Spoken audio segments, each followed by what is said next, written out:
ya kak. Sebelumnya kakaknya kesini naik apa nih kak? Apa naik motor sendiri? Apa bagaimana? Kebetulan naik ojek kak tadi. Naik ojek. Iya. Gimana di perjalanannya? Lancar alhamdulillah. Alhamdulillah ya.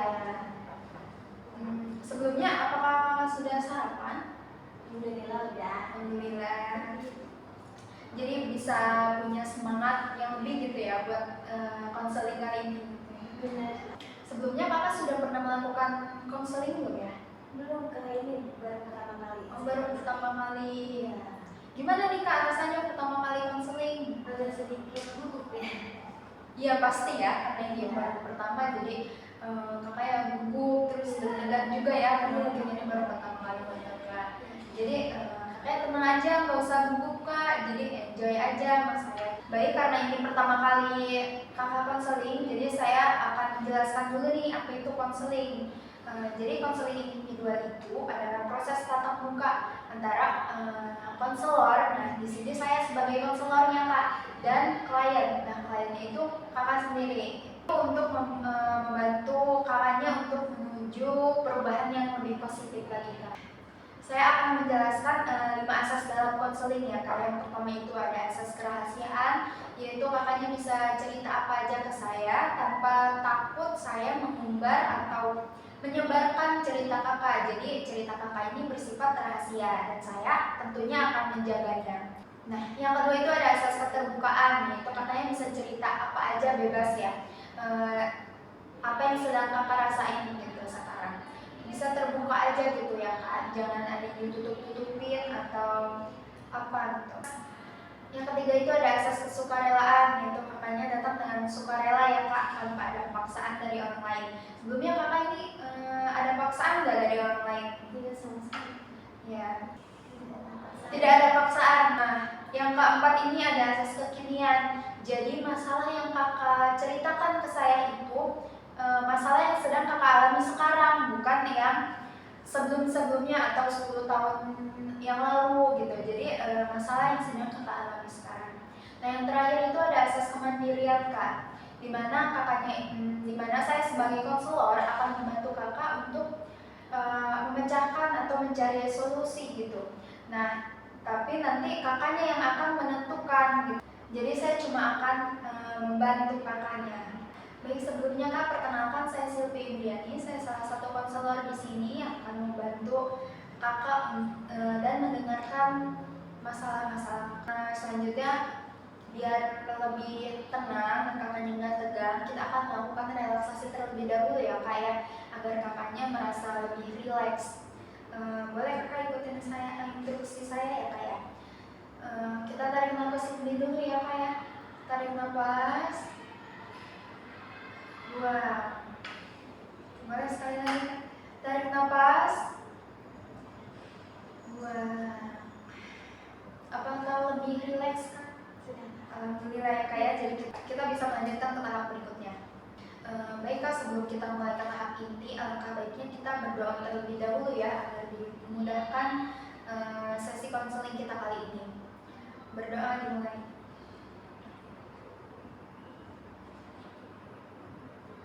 Baik, berdoa selesai. Apa hal yang membuat kakak datang ke sini nih? Kakak boleh ceritakan kepada saya yang kak ya. Oke kak, pertama masalah saya tentang percintaan ya kak. Saya punya hubungan sama cowok itu dari masa SMA kak. Masa SMA kita udah ngejalanin 2 tahun kak.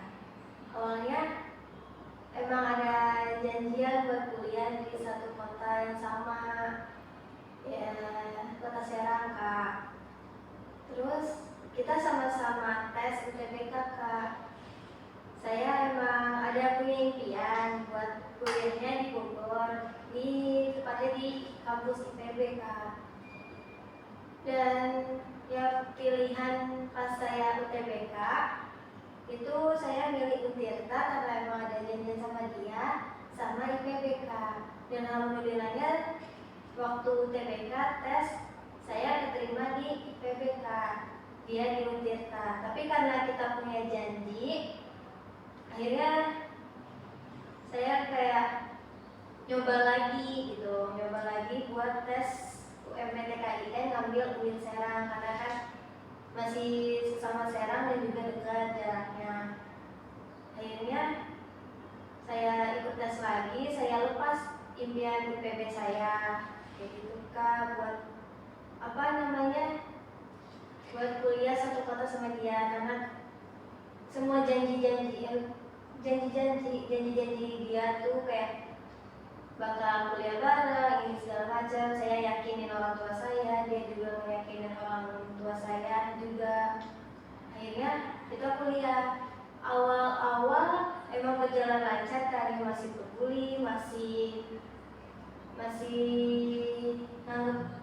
nganggep saya kayak masih respon, masih peduli, masih antar jemput bahkan ke UIN sini. Tapi perubahan itu datang 2 minggu terakhir ini Kak. Itu dia benar-benar berubah. Saya chat slow respon, saya dicuekin, bahkan saya minta waktu dia sebentar aja buat ngerjain tugas bareng nggak ada. Terus pas minggu kemarin, pas banget minggu kemarin, saya emang niatnya mau main ke kosan teman saya Kak. Emang jarak kos teman saya tuh deket sama kos dia, melewati kos dia. Pas banget saya lewat, ngeliat dia berdua sama cewek lain Kak di depan kos. Itu pikiran saya langsung berantakan ya Kak. Gemeteran, kayak tremor gitu Kak, gemeteran, terus lemes badan langsung. Tuh bareng temen ya Kak. Saya tadinya mau nyamperin, tapi saya kalah sama badan saya yang reaksinya begitu. Akhirnya saya cuman ke kos temen, buru-buru langsung duduk minum, tapi nggak bisa nenangin diri. Kayak itu tuh reaksi apa gitu, saya nggak tahu Kak. Terus juga saya cuma bisa nelpon dia, ngechat dia apa maksudnya, kata saya kan ke dia. Terus saya nelpon dia, emang dia ngangkat, tapi saya nggak dapetin penjelasan karena sebelum kejadian tersebut dia bilang mau ke puncak bareng teman-teman sekelasnya cowok-cowok, tapi kenyataannya enggak. Kenyataannya malah dia di depan kos bareng cewek, katanya kan cowok-cowok. Dia pas di telepon itu bilang udah ditungguin sama teman-temannya di Cicerih sana buat berangkat, teman-teman cowok-cowoknya. Terus saya bilang ya udah berangkat di hati-hati, udah gitu. Tapi saya nggak dapetin penjelasan di hari itu. Udah tuh ngedown parah di hari itu, sampai keesokannya dia nggak ada kabar sama sekali Kak. Terakhir ngechat tuh cuman kalimat aku berangkat ya, udah. Terus pas besokannya dia turun dari gunung, mungkin udah dapet sinyal, langsung ngabarin saya Kak. Dia bilang gak ada sinyal, maaf ya gak ngabarin. Saya udah ngejawab apa-apa kan Kak. Udah dia ngejelasin kalau emang itu temennya, tapi logika saya menolak Kak, karena kenapa temennya nungguinnya di depan kos dia, kenapa gak bareng-bareng sama yang lain di Cicerih kayak gitu. Tapi karena saya masih peduli, masih sayang, masih kayak ingat janji kita yang dulu tuh, dan juga ingat impian saya yang udah saya kubur karena janji ini. Mungkin penyesalan banyak Kak, penyesalan saya tuh saat ini. Udah setelah kejadian itu 3 hari saya langsung ngedon, langsung dibawa ke rumah sakit kan, udah jauh dari orang tua, saya diinfus, dirawat. Tapi yang saya senang itu di hari itu dia datang Kak, datang benar-benar 24 jam di di klinik itu bareng saya. Saya kayak masih rasainnya itu masih gede lah Kak, tapi kecewanya juga ada gitu kan. Jadi kakaknya ini punya hubungan sama cowok di SMA kakak ya. Iya. Jadi mungkin kalian udah berkomitmen dari SMA terus mau kuliah bareng gitu ya. Iya.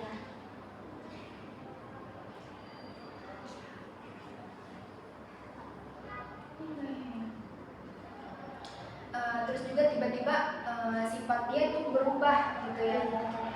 Sebelumnya kakaknya masih berhubungan nggak sama pacar kakak yang itu? Masih, tetapi udah berjarak. Apakah kakaknya masih sayang sama dia? Masih. Sebelumnya saya juga ikut turut sedih ya kak ya, karena kakaknya juga sampai dibawa ke rumah sakit gitu ya, karena dia jadi mungkin wajar merasa kecewa, merasa sedih karena kakaknya mungkin sayang banget nih sama pacar kakak ini. Nah tapi dia itu tiba-tiba berubah gitu. Terus juga tadi yang saya dengar dari cerita kakak itu di satu sisi kakak bilang dia itu jahat tadi ya, karena mungkin jalan sama cewek lain atau sepengetahuan kakak. Tapi di sisi lain kakaknya ini bilang masih sayang sama dia. Jadi menurut kakak ini gimana ya kak? Saya ada rasa kecewa sama dia, tapi di sisi lain hati saya bilang saya masih ngarepin dia gitu, masih butuh dia, pokoknya masih saya nggak mau lepas kak. Sepertinya sebenarnya kakak ini masih menyimpan perasaan yang belum selesai sama dia gitu ya kak ya. Jadi mungkin kakaknya merasa kesal itu karena mungkin ada yang kakak harapin dari dia, entah itu tumbuh kembang bersama gitu ya. Nah terus harapan itu musnah di tengah jalan gitu kak, karena mungkin dia kakak melihat dia bersama cewek lain gitu. Jadi mungkin kakak itu merasa kesal, merasa kecewa gitu, karena harapan yang kalian bangun berdua itu nggak tercapai gitu kak. Sebelumnya kak, kakak pernah nggak ada pengalaman seperti ini, atau mungkin teman dekat kakak biar saya tahu kalau bukan saya doang yang ngalamin? Ya sebelumnya saya juga pernah kak merasakan apa yang kita rasain sekarang nih. Tapi ya pasti merasa sedih dan kecewa itu wajar kak ya. Apalagi mungkin kakaknya sudah 2 tahun pacaran dan mungkin itu juga pacar pertama kakak ya. Wajar banget kak merasa sedih, kecewa dan galau yang berlarut-larut. Tapi kalau coba nih kakak alihkan fokus kakak itu jangan ke dia dulu, tapi ke hal yang lain, kayak misalkan kuliah kakak gitu ya, biar mempunyai nilai yang bagus, atau fokus ke tujuan kakak dulu. Jadi jangan sedih yang berlarut-larut karena dia gitu kak.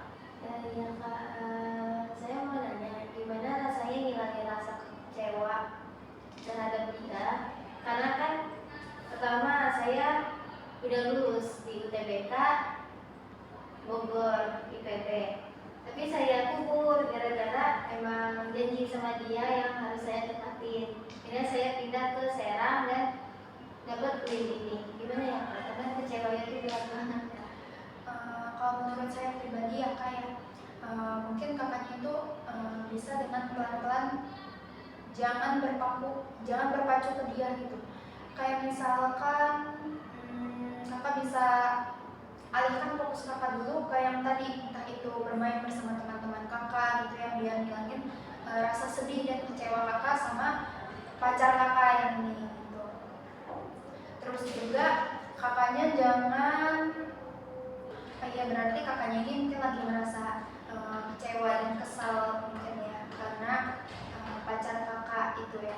Terus juga merasa capek sama hubungan kalian yang terus-terusan ribut gitu ya tanpa ada jalan keluarnya. Kakaknya sebelumnya ada nasihat mau untuk saya benar-benar butuh nasihat karena saya susah buat fokus ke kuliah aja gitu.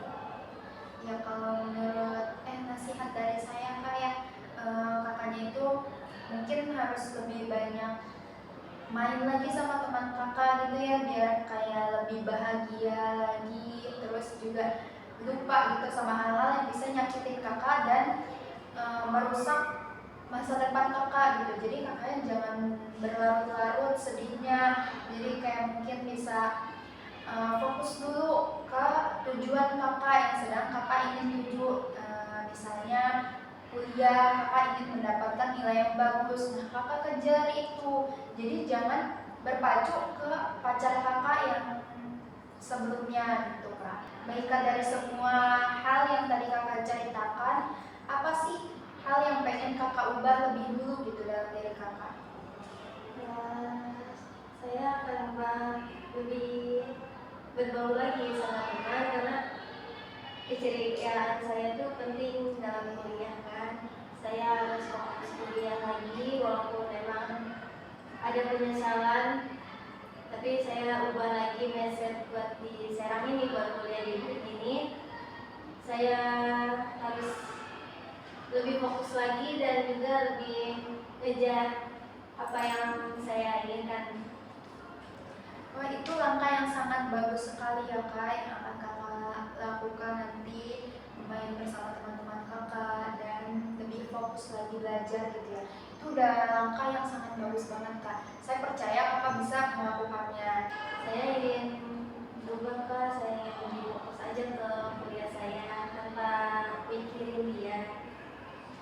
Keinginan kakak untuk berubah ini udah langkah yang besar banget ya kak. Jadi kakak itu nunjukin bahwa kakak ini benar-benar ingin berubah gitu ya, tidak memikirkan menjalani gitu. Itu udah sangat bagus banget kak. Baik kak, di pertemuan ini kita sudah membahas masalah yang sedang kakak alami dan kakak juga tadi sudah menemukan ya jawabannya, seperti tadi bermain bersama teman-teman kakak dan fokus di kuliah. Fokus ke kuliah kakak. Jadi di pertemuan selanjutnya itu kak, kita bakal melihat nih perkembangan kakak, apakah kakaknya sudah benar-benar melupakan mantan pacar kakak itu, apakah bagaimana, dan nanti kita lihat di pertemuan selanjutnya. Kira-kira kapan nih saya bisa melihat perkembangan kakak? Baik, 2 minggu ke depan kak, di hari dan jam yang sama. Baik, nanti kita jadwalkan ya kak ya. Baik kak, untuk sesi kali ini kita cukupkan sampai di sini aja ya kak ya. Terima kasih banyak saya ucapkan buat kakaknya karena sudah terbuka kepada saya dan sudah menceritakan apa aja masalah yang kakak sedang alami sekarang. Mungkin kita bisa lanjutkan nanti di pertemuan yang akan datang ya kak, yang tadi seperti kakak bilang untuk seperti kakak bilang tadi 2 minggu kemudian kita akan sekali lagi saya ucapkan terima kasih kak. Kakak juga udah melakukan hal yang terbaik buat hari ini. Baik kak, sebelum kita tutup sesi konseling kali ini, karena di awal juga kita sudah berdoa, alangkah baiknya juga kita mengakhirinya dengan doa juga ya kak ya, supaya kita tetap diberikan kelancaran terus gitu. Baik kak, berdoa dimulai.